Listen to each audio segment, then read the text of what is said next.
আচ্ছা ভাই। আচ্ছা, আজকের ক্লাসটা হচ্ছে যে কি points of software quality assurance. এটা উম, আমরা এর আগে যেমন টোটাল কোয়ালিটি ম্যানেজমেন্ট দেখেছি, তারপরে আমরা আহ, বেশ কিছু মডেল দেখেছি, ঠিক আছে। তো এরপরে যে যে জিনিসগুলো ইম্পর্টেন্ট থাকে তার মধ্যে এটাও একটা, যে সফটওয়্যার কোয়ালিটি অ্যাসুরেন্সের কি পয়েন্ট, যেটা ছাড়া আসলে সত্যিকার অর্থে কোয়ালিটি অ্যাসুরেন্সটা সম্পর্কে জানা হয় না। সো কি পয়েন্ট গুলোর উপরেই বেস করে আগের যে পড়াগুলো, এই পড়াগুলো মোটামুটি একটা গাইডলাইনে পেয়ে যাবে যে কোন জিনিসগুলো আমাদের নেসেসারি প্র্যাকটিক্যাল ফিল্ডে আমাদের অ্যাপ্লাই করা লাগবে। তো এখানে যে কয়টা পয়েন্ট আছে, মোটামুটি মেইন 7টা পয়েন্ট আমি এখানে দিয়েছি। তার মধ্যে হচ্ছে software is পারভেসিভ, poor software quality can have far-reaching consequences. There are several drivers for software quality. আমি কিন্তু এই ড্রাইভার্স এর যে ক্লাসটা করাইছিলাম, আমি ওখানে কিন্তু বারবার বলছি যে অনেক ধরনের রিজনে আমরা আমাদের সফটওয়্যার কোয়ালিটি করতে হয়, এবং সেটা কিন্তু আমি ব্যাখ্যা দিয়েছিলাম ওই ক্লাসে। Poor software quality can have far reaching consequences, মানে যদি পোর সফটওয়্যার কোয়ালিটি ডিজাইন থাকে, এটা কিন্তু অনেক বেশি কস্ট ইফেক্টিভ হয়ে যায় একটা এট দ্য এন্ডে। সো ওই জিনিসগুলো কিন্তু আমরা দেখে আসছি। There is no single canonical definition for software quality. অর্থাৎ আমি কিন্তু লাস্ট ডেতেও একটা ক্লাসে আমি বারবার বলছি যে কোনো স্পেসিফিক মডেল কখনোই বলতে পারবে না যে এয়ারফোর্সের যে এই মডেলটা আমি ফলো করলাম, যেমন বোয়েমের যে ইয়াটা আমরা দেখছি। তো এয়ারফোর্সের মানে সফটওয়্যারের যে আম, আহ, কি বলে ডেফিনেশন যেগুলো ফলো করতে হচ্ছিল, সেগুলো কিন্তু আইডিয়ালি বলতে পারবো না যে এটাই ইউনিক। এর অল্টারনেটিভ আরো অনেক মডেল থাকতে পারে যেটা আমার জন্য মোর প্রেফারেবল হতে পারে। এজন্য বলা হয়েছে কয়েকটা মডেলকে অ্যানালাইসিস করে দেখতে হবে যে কোন মডেলে আগালে আমার কি ধরনের ইউজার আছে, এবং সেই ইউজার লেভেল পার্সপেক্টিভ চিন্তা করে আমার ওই সফটওয়্যারের আউটপুট গুলার জন্য কি লেভেলের অ্যাট লিস্ট টেস্টিংটা দরকার, সেটার উপরে বেস করে আমরা মডেল ইয়া করব। দেখা গেল আমার ইআরপি সলিউশন, কিন্তু আমি খুব সিম্পল টেস্টিং এর মাধ্যমে সলভ করতে চাচ্ছি, এটা কিন্তু কখনোই সম্ভব হবে না। কারণ ইআরপি কিন্তু একটা টায়ারিং মডেল, ওখানে অনেক ধরনের টায়ারিং থাকে, ওখানে অনেক ধরনের অ্যাডমিন প্যানেল থাকে, মিড লেভেল প্যানেল থাকে, যেখানে একটা অর্ডার আরেকটা অর্ডারের প্লেসমেন্ট হয়। দেখা যায় যে ওখানে অ্যাপ্রুভালের বিষয়গুলো থাকে। সো এই টায়ার গুলো কিন্তু ওয়ান বাই ওয়ান স্টেপ গুলো যখন যায়, মডিউল বাই মডিউল বেস যখন কাজ করে, তখন দেখা যায় যে টপ ম্যানেজমেন্টের অ্যাপ্রুভাল পেতে হলে মিড লেভেল থেকে কিভাবে ওটা মানে ফরওয়ার্ডেড হচ্ছে, এই ফ্লো চার্ট গুলো কিন্তু তখন ওই ইআরপি তে লাগে। তো ওখানে মাল্টি লেভেলের লগ ইন অ্যাক্সেস টেস্ট করতে হয়। So this is a very complex term. এছাড়া সিআরএম, যেটা কাস্টমার রিলেশনশিপ ম্যানেজমেন্ট সফটওয়্যার, এই another multiple user account level testing. So এগুলো এখনকার যুগে খুবই ক্রিটিক্যাল, ঠিক আছে। তারপরে ব্যাংকিং এ ফিনান্সিয়ালি আছে, ক্রিপ্টোকারেন্সি আছে, অনেক ধরনের সফটওয়্যার এখন মার্কেটে চলে আসছে। সো এগুলো কিন্তু অনেক ক্রিটিক্যাল ফাংশনালিটি বিয়ার করে। সো আমাদের যে আমরা প্র্যাকটিক্যালি যখন কাজ করতে যাই, তখন দেখা যায় যে মানে বিজনেস অ্যানালাইসিসটাও আমাদের জানতে হয়। বিজনেসটা আমি না জানলে আমি সফটওয়্যারের যে ফ্লো চার্ট গুলো সেগুলো আমি রেডি করতে পারছি না বা টেস্ট করতে পারছি না। তো এই জিনিসগুলো খুব important. There is no single canonical definition for software quality. So diversity আমাকে বুঝে আমাকে আগাতে হবে। তো সফটওয়্যার কোয়ালিটি আমি কোনো না কোনো একটা ধাঁচে আগাবো, সেটা যেটাই হোক, তবে বেস্ট মানে মডেলগুলো যেন আমরা সিলেক্ট করতে পারি। এই অ্যানালাইটিক্যাল রিসার্চ এবং স্টাডি থেকে কিন্তু আমরা এই জিনিসগুলোই দেখতেছি। There are two prevailing perspective on software quality. Software quality is commonly formalized in software quality models, quality assurance planning hierarchy. তো আমরা যাই, প্রথমে আমরা যাই যে সফটওয়্যার ইজ পারভেসিভ। এখানে দেখি everyday devices from personal or household items such as phones and televisions are controlled by software. So আমরা যেখানে হাত দিই না কেন, মোবাইল ফোন, আমরা টেলিফোন, টিএনটির যে মেইন সার্ভার সেটাও কিন্তু সফটওয়্যার। একটা টেলিভিশন দেখতেছি সেটাও একটা সফটওয়্যারের মাধ্যমে তৈরি হচ্ছে।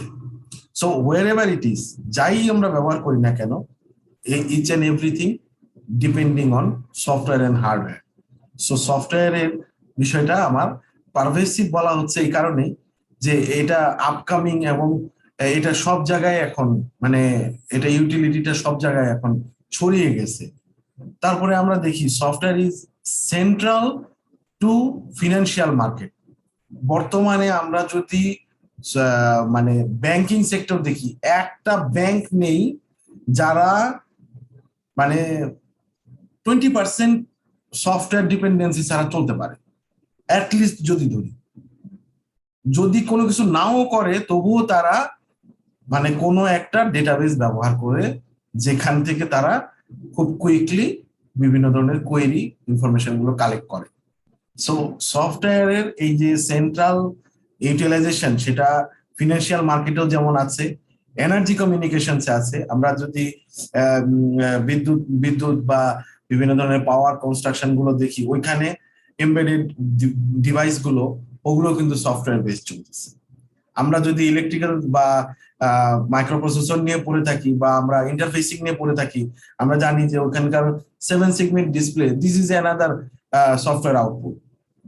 সো ইলেকট্রিক্যাল মার্কেটে বা পাওয়ার কনস্ট্রাকশনে ওইখানেও ওই যে ডিসপ্লে গুলো ওগুলো কিন্তু সব সফটওয়্যার বেসড। ঠিক আছে, আমি কিছুদিন আগে আমি একটা কেমিক্যাল, বাংলাদেশের সবচেয়ে বড় কেমিক্যাল একটা মানে ওদের যে প্ল্যাটফর্মটা আমি সেটা আমি মানে আমি ভিজিট করেছি। বলতে পারেন মানে বাংলাদেশে যে ওয়াসা যে পিউরিফিকেশন করে, এই ওয়াসার সমস্ত কাঁচামাল ওই কোম্পানি থেকে নেওয়া হয়। ঠিক আছে, যেটার নাম হচ্ছে ওয়াটা কেমিক্যালস। ওয়াটা কেমিক্যালস এর এমডি সাহেব আমাদেরকে ওখানকার যে ইন্টারনাল যে কন্ট্রোল রুমটা আমাদেরকে দেখাইছে, ওইখানে আমি কি কি ইউনিট পাইছি আমি শুধু শেয়ার করলে you can imagine how upgraded they are. ঠিক আছে, তারা যে গ্যাস যে কেমিক্যাল যে মানে ফ্লো গুলো করতেছে, কেমিক্যাল যে বার্ন করতেছে, এগুলো যে কোন জায়গায় টেম্পারেচার কতটুকু থাকা দরকার এগুলো পর্যন্ত কন্ট্রোল করতেছে তারা। টেম্পারেচার হাই হলে সফটওয়্যারের কোন জায়গায় মানে কোন ইনফরমেশনটা আমাকে অ্যালার্ম দিচ্ছে, ওই অনুসারে আমাকে কি ধরনের স্টেপ নিতে হচ্ছে, এই কেমিক্যালের কোন জায়গায় কতটুকু পরিমাণ কেমিক্যাল মিশাইতে হবে, এগুলো অটোমেটেড করে ফেলছে ওরা। সো আমি ওই মানে প্ল্যাটফর্ম গুলো দেখে আমি রিয়েলি আমি অনেক নতুন কিছু দেখেছি। আবার সিলেট গ্যাস ফিল্ডে আমি গ্যাস ফিল্ডের যে টোটাল ইয়াটা মানে আমি আমার বাবা তখন ম্যানেজার ছিলেন ওখানকার, আমি ওই সুবাদে আমি ওখানে আমি যখন মানে ভিজিট করি, আমি ওখানকার এমবেডেড সিস্টেম গুলো দেখে আমি দেখেছি যে অনেক অ্যাডভান্স, মানে প্র্যাকটিক্যাল এন্ডে অনেক advance. Energy communications and transport infrastructure সব জায়গায় এখন সফটওয়্যার কিন্তু খুবই ইম্পর্টেন্ট রোল পালন করতেছে। তো ইউবিকুইটাস মোবিলিটি যেটা আমরা বলতে পারি, sensors, embedded computing, low cost low power connectivity. ঠিক আছে, আর আইওটি, ইন্টারনেট অফ থিংস, যেগুলা smart material and design, IoT applications, different IoT applications থাকতে পারে। যেমন আমরা যদি ধরি এখন 5G নেটওয়ার্ক, 5G তে যে মানে ওরা যে কাজগুলো করতে যাচ্ছে আইওটি বেসড। ঠিক আছে, ওরা আমাদের হাউস হোল্ড প্রত্যেকটা ইকুইপমেন্টকে কন্ট্রোল করতে যাচ্ছে। সো দেখা যাচ্ছে যে আমি একটা সিসি ক্যামেরা, আমি একটা ফ্যান, আমি একটা এসি, সবকিছুকে আমি অটোমেট করে ফেলছি। সো আমি যখন ঢুকতেছি তখন সে আমার সেন্সরের মাধ্যমে সে সেন্স করতেছে, সে ওখান থেকে মানে মানে এসি অটোমেটিক্যালি অন হয়ে যাচ্ছে। কেউ কেউ আছে ভয়েস ইনপুটের মাধ্যমে করতেছে, কোনো লিফট আছে যেগুলো কিনা ভয়েস ইনপুট নিচ্ছে। সো এই ধরনের অনেক সিস্টেম এখন ওয়ার্ল্ড ওয়াইড চলে আসছে। পারমিসিভ কম্পিউটিং অ্যাপ্লিকেশনস, অর্থাৎ এই যে আমরা টোটাল যে এমবেডেড কম্পিউটিং লো কস্ট অর্থাৎ মোবিলিটি গুলো ধরলাম, আইওটি স্মার্ট ম্যাটেরিয়াল ডিজাইন এবং আইওটি অ্যাপ্লিকেশন গুলো ধরলাম, এগুলো থেকে মাল্টি ডিভাইস এক্সপিরিয়েন্স আমাদের তৈরি হচ্ছে আলটিমেটলি। আমরা এখন অনেক ইন্টিগ্রেটেড হয়ে যাচ্ছি, একটা ডিভাইসের সাথে আরেকটা ডিভাইসের অনেক বেশি ইন্টিগ্রেশন পাচ্ছি। আমরা এখন ল্যাপটপে বসেও ব্যাংকিং ট্রান্সফার করতে পারি, অনলাইন ট্রান্সফার, আবার মোবাইলে বসেও করতে পারছি। So integration is everywhere. So এই বিষয়গুলো থেকে আমরা আরো অ্যাডভান্স লেভেলে চিন্তা করতে সক্ষম হব। তো এইভাবে করে বলা হচ্ছে, এই জন্যই বলা হচ্ছে যে সফটওয়্যার ইজ পারভেসিভ, অর্থাৎ সে অনেক বেশি এখন কমপ্লেক্স হয়ে যাচ্ছে। ওর এই ইমপ্রুভমেন্ট গুলো আমাদেরকে আরো বেশি এক্সপিরিয়েন্স বেসড নলেজ গেদার করতে হবে। আর learning learning learning software quality অ্যাসুরেন্সে লার্নিং ইজ এভরিডে লার্নিং। আমি আজকেও যে কাজগুলো করছি, আমি গতকালকে সেই কাজগুলো করিনি। প্রতিদিন আমার নতুন নতুন টেকনোলজি, নতুন নতুন ফাংশনালিটি, ক্রিটিক্যাল যে ফাংশনাল বিহেভিয়ার গুলো, সেগুলো আমাকে টেস্ট করতে হচ্ছে।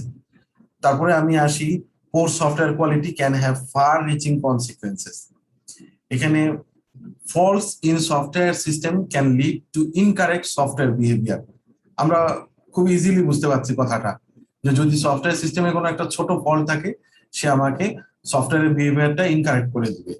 So some of the examples we covered illustrate just how far-reaching those consequences can be, for enabling far-reaching cyber attacks to raising false alarm of a nuclear strikes. Just বোঝার চেষ্টা করি যে একটা নিউক্লিয়ার স্ট্রাইক হচ্ছে, এটার জন্য যদি একটা ফলস অ্যালার্ম তৈরি হয় বা বেজে ওঠে, তাহলে এটা কত বড় একটা ম্যাসিভ ঘটনা ঘটে যেতে পারে। Even in the software is functionally correct, a poor constructed software system can become difficult and expensive to maintain. যদি কিছু কিছু সময় সফটওয়্যার ফাংশনালিটি কারেক্ট হলেও এর আর্কিটেকচারটা এমন ভাবে পোরলি কনস্ট্রাক্টেড হয়, হ্যাঁ হইতেই পারে। যেমন ডেটা রিডান্ডেন্সি থাকতে পারে। আমরা ডাটাবেজ আর্কিটেকচারে অপটিমাইজেশন টেস্টিং করছি যখন, হ্যাঁ 1NF normalisation, 2NF second normalisation, third NF যেটা থার্ড নরমালাইজেশন, এভাবে স্টেপ বাই স্টেপ আমরা অপটিমাইজেশন করছি। তো ওইখানে অপটিমাইজেশনে যে জিনিসগুলো আসে, যে আমার টেবিল টু টেবিল যে কানেক্ট করা হচ্ছে প্রাইমারি কি টু ফরেন কি, এবং তাদের মধ্যে যে আমার এন্টিটি গুলো আছে, এখানে কোন জায়গায় কয়টা রিডান্ডেন্সি আসতেছে, এই রিডান্ডেন্সি মিনিমাইজ করাটাই হচ্ছে অপটিমাইজেশন। এই ধরনের অপটিমাইজেশনের মধ্যে যদি আমার ভুল হয়ে যায়, আমার যদি ডাটা রিডান্ডেন্সি বেড়ে যায়, তাহলে আমার সফটওয়্যারের ওয়েট বেড়ে যাবে। ওয়েট বেড়ে গেলে আমার সফটওয়্যারের পারফরমেন্স ডিগ্রেড করবে। সো এই জিনিসগুলো আমাদের মাথায় রাখতে হয়, and raise the risk of the introduction of critical faults over the longer term. ঠিক আছে, মানে লং টার্ম, অনেক সময় অনেক পরে, এই যে আমি বললাম যে ডেটা রিডান্ডেন্সি একটা লং টার্ম ইস্যু। এটা হয়তো বা ইনিশিয়াল স্টেজে বোঝাই যাবে না। হ্যাঁ, আমাদের এখনকার হার্ডওয়্যার লেভেল অনেক ইমপ্রুভ হয়ে যাওয়ায় ইনিশিয়াল স্টেজে অনেক কিছু বোঝা যায় না, কিন্তু 1 বছর 2 বছর পরে যখন ট্রিলিয়ন ডাটা নিয়ে কাজ করতে থাকবে, তখন ওই অ্যালগোরিদম রান করতে যায় সে পুরো সিস্টেমটাকে হল্ট করে ফেলতেছে। তো এই ধরনের আমাদের অনেক ধরনের এক্সপেরিয়েন্স আমরা এর আগে ফেস করেছি। The impact of poor software quality in business is very high. বিজনেসের উপরে সবচেয়ে বেশি ইম্প্যাক্ট করে যখন সফটওয়্যারটা পোর কনস্ট্রাক্টেড হয়। There are several drivers for software quality. আমরা দেখি এখানে কি কি ড্রাইভার আছে। Software development, software QA quality assurance, and operation. যারা অপারেশনে আছে, বিজনেস অপারেশন হতে পারে, বা এটা কি বলে রিলিজে আমার ডিপ্লয়মেন্ট অপারেশন হতে পারে। হ্যাঁ, আবার সেটা ডেভেলপমেন্টে যখন থাকবে, সেটা ডেভেলপমেন্ট চলতে থাকবে, সফটওয়্যার ইঞ্জিনিয়ারিং এর পার্ট। আবার এটা যখন কোয়ালিটি অ্যাসুরেন্সের থাকবে, কোয়ালিটি অ্যাসুরেন্স। সো এই তিনটা নিয়ে যেই মডটা বলা হচ্ছে, সেটাকে বলা হয় ডেভঅপস। ডেভঅপস হচ্ছে বর্তমানে একটা নতুন শব্দ। ডেভঅপস বলা মাত্রই আমাদের বুঝতে হবে এখানে ডেভেলপমেন্ট, কিউএ এবং অপারেশন ম্যানেজমেন্টে যারা আছে, এরা সবাই একই এনভায়রনমেন্টে কাজ করে, অর্থাৎ স্টেক হোল্ডারদের সাথে আমাদের কাজ করতে হয়। সো কিউএ হিসেবে যখন আমি রোল করবো ডেভঅপস কোনো একটা অফারে, তখন বুঝতে হবে তার ডেভেলপমেন্ট টিমের সাথে আমাকে কাজ করতে হবে, তার স্টেক হোল্ডারদের সাথে আমাদের কাজ করতে হবে, এবং এরাই হচ্ছে মূল ড্রাইভার। ঠিক আছে, QA acts as a bridge between development and operation. এই কথাটা হচ্ছে মূল মন্ত্র ডেভঅপস এর। অর্থাৎ কিউএ যখন কোনো একটা ডেভঅপস এনভায়রনমেন্টে কাজ করবে, সে একটা ব্রিজ হিসেবে ডেভেলপার এবং স্টেক হোল্ডারদের মাঝে কাজ করবে বা অপারেশন টিমের সাথে কাজ করবে। সে হচ্ছে মাঝখানে মিডল ওয়্যার, সে দুইজনকেই ম্যানেজ করে, মেনটেন করে। ঠিক আছে, the software has many responsibilities to many stakeholders, developers and organizations that are deploy software system have ethical and legal responsibilities towards the user. There are also business consideration. Poor quality software can, if it is customer facing, deter customers and can become increasingly expensive to run over the longer time. So এই জিনিসগুলো কনসিডারেশনে রেখে একটা QA, যখনই Q এর হাত পড়ে তখনই ওই সফটওয়্যারের costing in the for the long টার্মের যে কস্টিংটা বেড়ে যাওয়ার কথা, সেই পসিবিলিটিটা কমে যায়। ঠিক আছে, এরপরে হচ্ছে there is no single canonical definition for software quality. এখানে the question of what constitutes a high quality system is continuously shifting. High quality system is continuously shifting and depends to a large extent on the broader context which it is deployed, within which it is deployed. Software quality assurance আমরা দেখি প্রথমে হচ্ছে যে user experience testing. এটা অনেক মানে important একটা testing. এগুলো সম্পর্কে আমি আরো ডিটেইল আমাদের টাইপস অফ টেস্টিং ক্লাসে আমি পড়াই দিব। ফাংশনাল টেস্টিং আছে, মানে এগুলো হচ্ছে মিনিমাম এমভিপি আমরা পড়ছি। পারফরমেন্স টেস্টিং আছে, কম্প্যাটিবিলিটি টেস্টিং আছে, টেস্ট ম্যানেজমেন্ট আছে, সিকিউরিটি টেস্টিং আছে। এগুলো হচ্ছে যে মিনিমাম এই মানে ইয়ারগুলোতে সাধারণত সফটওয়্যার কোয়ালিটি অ্যাসুরেন্স এই জিনিসগুলো মিনিমাম আমাদের কনসিডারেশনে রাখতে হয়। তো এই জন্য বলতেছে যে এর বেশিও লাগতে পারে, এর বেশিও টেস্ট লাভ। আমার যদি ফেসবুকের মতো সোশ্যাল মিডিয়া অ্যাপ হয়, সেক্ষেত্রে আমার লোড টেস্টিং এর মানে ইম্পর্টেন্স অনেক বেশি হবে।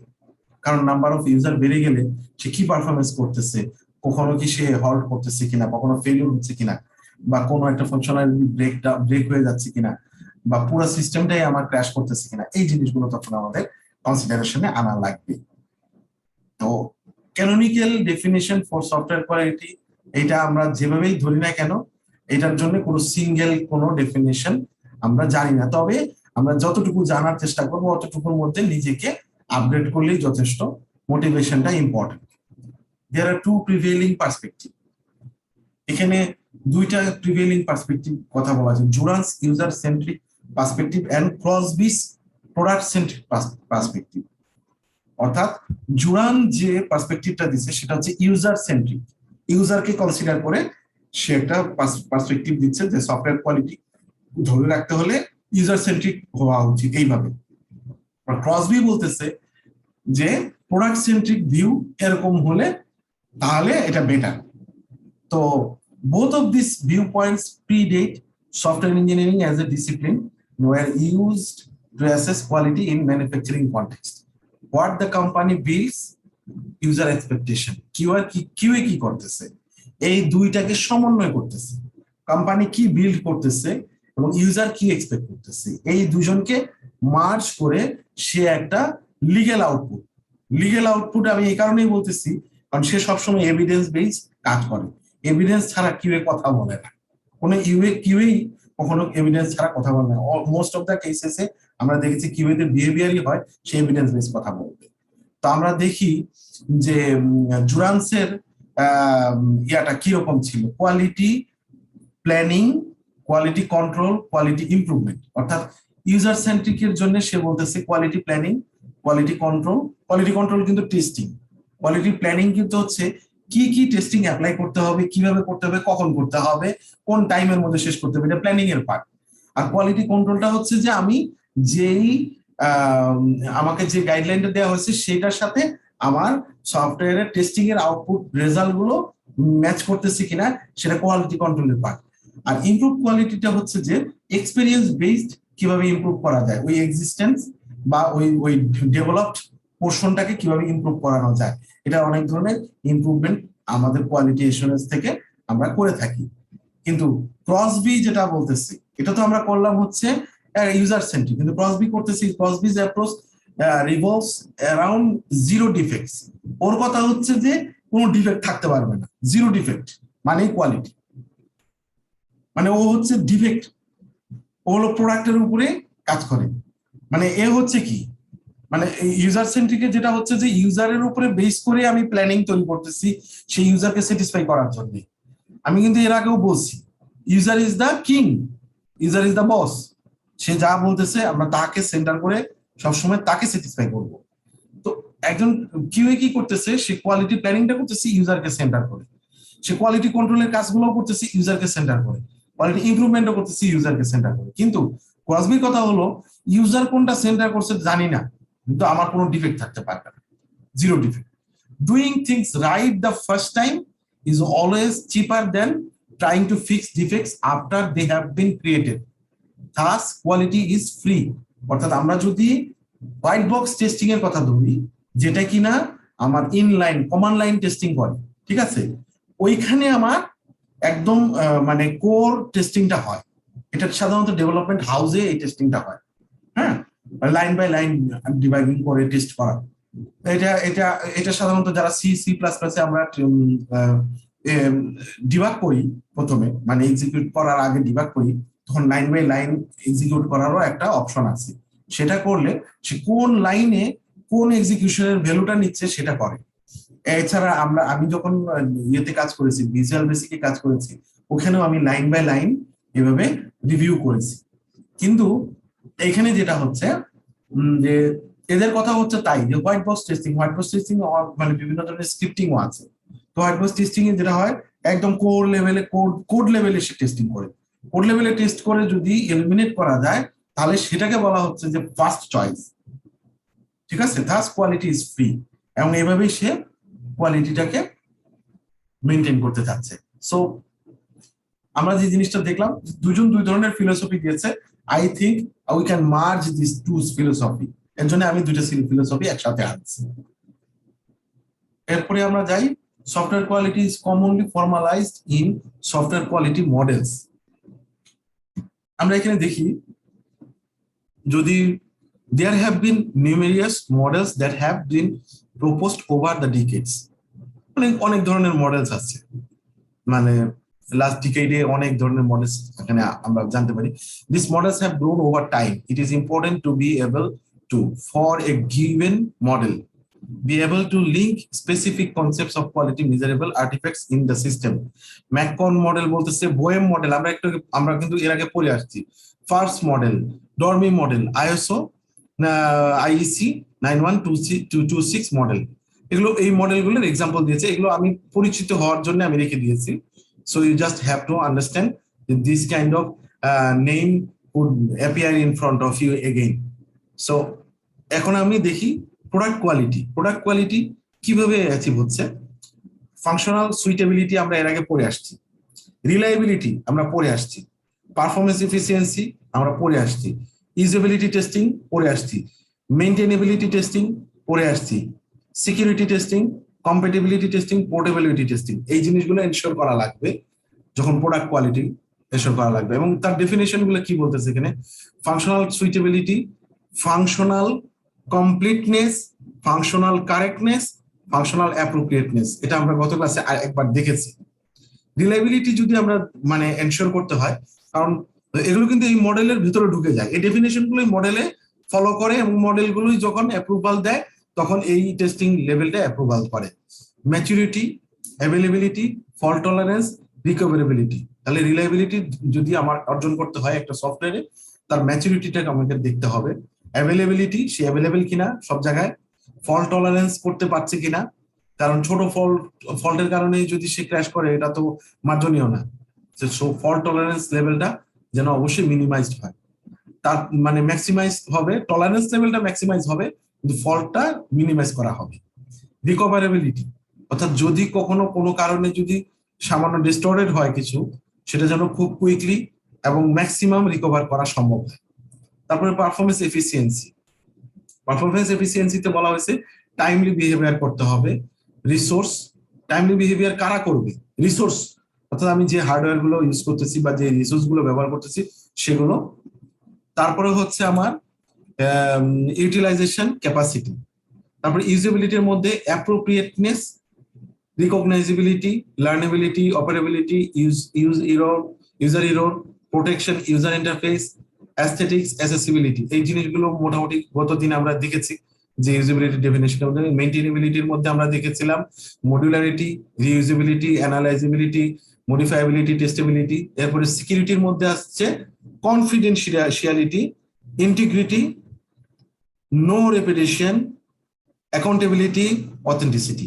কম্প্যাটিবিলিটির মধ্যে আসছে কোএক্সিস্টেন্স এন্ড ইন্টারঅপারেবিলিটি। কম্প্যাটিবিলিটি মধ্যে কোএক্সিস্টেন্স এবং ইন্টারঅপারেবিলিটি, ডিভাইস টু ডিভাইস যেন এটা সব জায়গায় কম্প্যাটিবল হয়। ঠিক আছে। পোর্টেবিলিটির মধ্যে আসছে আমার অ্যাডাপ্টেবিলিটি, ইনস্টলেবিলিটি, রিপ্লেসিবিলিটি। ইনস্টলেশন আমরা আগে সিডি ইউজ করছি, গেম খেলছি, তো আমরা কিন্তু জানি যে পোর্টেবল কতটুকু পোর্টেবল এবং সেটা ফুললি পোর্টেবল কিনা, নাকি পোর্টেবল এখন যেমন আমরা অনলাইনে সব পেয়ে যাচ্ছি এবং সেটাও পোর্টেবল হচ্ছে কিনা, এই জিনিসগুলো খুব মেনটেন করতে হয়। অ্যাপস এর ক্ষেত্রে আমরা সাধারণত গুগল প্লে স্টোর বা আইওএস এর মানে এয়ারফ্লাই মানে যেটা বিভিন্ন আইওএস এর যে সোর্স গুলো আছে ওখান থেকে আমার কতটুকু পোর্টেবল, এই জিনিসগুলো ম্যানেজ করা। আচ্ছা, এখন আসি quality assurance planning hierarchy. Quality assurance planning হায়ারার্কির মধ্যে প্রথমেই আসে টেস্ট পলিসি। টেস্ট পলিসিতে আমরা যে জিনিসটা দেখব যে সবার আগে কোম্পানি, রিমেম্বার ইট, এটা হায়ারার্কির 1 নাম্বার কথা। কোম্পানি, কোম্পানির গোল কি? Represent a company's overall attitude and approach to testing. Very rarely reviewed. এখানে কি এলিমেন্টস কি বলতেছে? Meaning of testing for the company, test objectives, testing standards and criteria, definition of testing terms, testing tools, success measurement, ways of improvement, user কারা কারা এখানে, stakeholder, QA specialist and developer। এবার আমরা যাই পরে কোয়ালিটি ম্যানেজমেন্ট প্ল্যান কারা করে? এটা প্রজেক্ট। কোয়ালিটি ম্যানেজমেন্ট প্ল্যান বলতে হচ্ছে যে প্রজেক্টের ক্ষেত্রে, ঠিক আছে। কোম্পানির ক্ষেত্রে টেস্ট পলিসি, রিমেম্বার ইট, কোম্পানির জন্য আমার কি লাগবে? টেস্ট পলিসি, এবং তার কি এলিমেন্টস গুলো কি কি আছে এটা দেখতে হবে, এটা ফলো করতে হবে। আচ্ছা, কোয়ালিটি অ্যাসুরেন্স প্ল্যানিং হায়ারার্কির মধ্যে দ্বিতীয়তে আছে আমার কোয়ালিটি ম্যানেজমেন্ট প্ল্যান। এটা সাধারণত একটা প্রজেক্টের এগেইনস্টে হয়। ডিফাইন প্রজেক্ট ডেলিভারেবলস, প্রজেক্ট কি কি ডেলিভারি করবে, কোয়ালিটি স্ট্যান্ডার্ডস এন্ড রোলস, কি কি রোল থাকতে হবে। রেয়ারলি রিভিউ, এটা খুব রেয়ারলি রিভিউড হয়। এর আগে আমরা কি দেখছি? Very rarely review. কোম্পানিটা আসলে খুব রেয়ারলি, ভেরি রেয়ারলি রিভিউড হয়। তো কোয়ালিটি অবজেক্টিভস, কি deliverables, roles and responsibilities, quality standards and tools. এখানে ইউজার কারা কারা? Stakeholder, QA specialist, developers.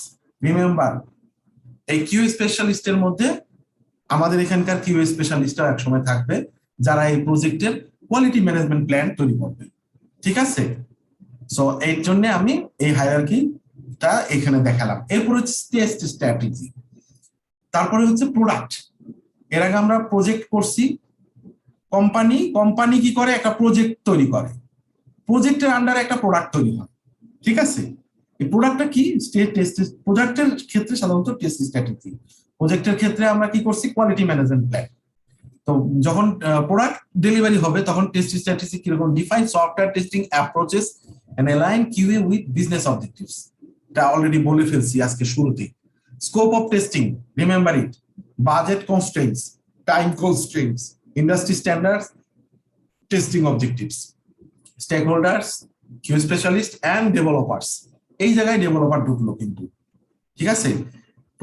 প্রজেক্টেও developer ঢুকছে, কিউ স্পেশালিস্ট ঢুকছে, এখানেও কিউ স্পেশালিস্ট ঢুকছে, ডেভেলপার ঢুকছে। কিন্তু পরীক্ষায় কোশ্চেন আসতে পারে এইসব জায়গা থেকে। তারপর হচ্ছে test plan, release or sprint. যখন ওই প্রোডাক্টটা রেডি হয়ে যাচ্ছে সে কিসে যাচ্ছে? রিলিজে যাচ্ছে। এই যে আমি আজকে যে হায়ারার্কিটা দেখালাম, এই হায়ারার্কির মোতাবেকই কিন্তু প্রত্যেকটা সফটওয়্যার রিলিজে যায়। ঠিক আছে। প্রজেক্ট হিসেবে, তা প্রোডাক্ট হিসেবে একবারে রিলিজে চলে যায়। রিলিজে cover test scope and activities for product version, feature set. প্রোডাক্টের যে ফিচার সেট গুলো সেগুলো টেস্ট করা হয় এবং সেটার উপরে স্ট্যাটিস্টিক দেখে করা হয় যে এটা রিলিজেবল কিনা, রেগুলারলি রিভিউড হয় এখানে, ঠিক আছে। টেস্টিংটাও কিন্তু রিয়ারলি রিভিউড হয়, কিন্তু রিলিজের ক্ষেত্রে টেস্ট প্ল্যানের ক্ষেত্রে রেগুলারলি রিভিউড হবে।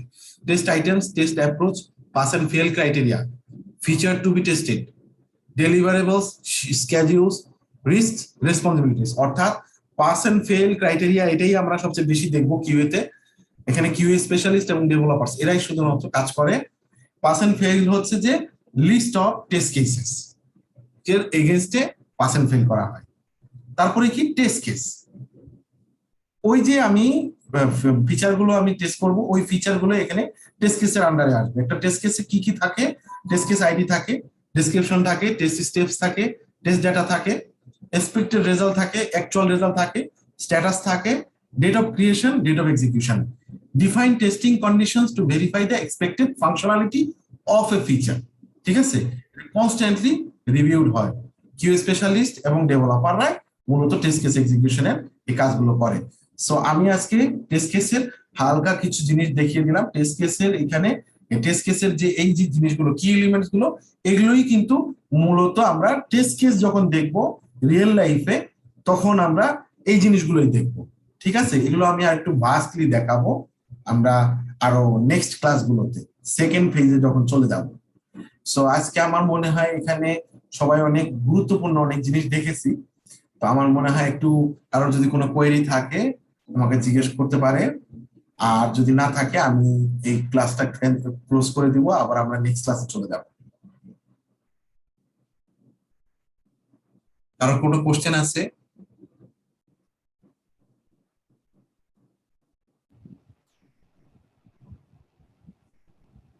হ্যালো, শুনতেছি। কারো কোনো কোশ্চেন আছে? আমার নাই। Me of. আচ্ছা, নেক্সট ক্লাসে চলে যান ভাই। কোশ্চেন করতে হবে, কিন্তু কোশ্চেন না করলে কিন্তু সত্যিকার অর্থে অনেক কনফিউশন থেকে যায়, যেটা কিনা মানুষের ভিতরে মানে ভয় ঢুকায় দেয়, ঠিক আছে। আমি চাই না যে ভয় থাকুক কারোর ভিতরে, ওকে। আর ভয় পাওয়া বা লজ্জা পাওয়া ঠিক না। সবাই আবার একটু রিলগ ইন করবে, হ্যাঁ, নেক্সট ক্লাসে চলে যাবো।